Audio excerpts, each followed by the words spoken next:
জাল উঠাইতে এসে একটা বৈরী পরিবেশের মধ্যে পড়ে গেল আজিজ।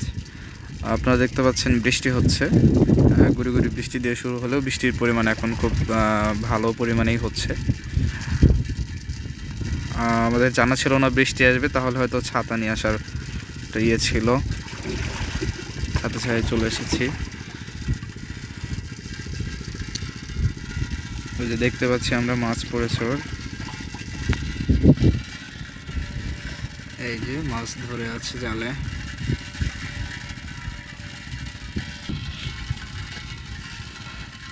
এখানে কি মাছ সবচেয়ে বেশি পড়ছে? কুলসা মাছ, যার আরেক নাম ট্যাংরা।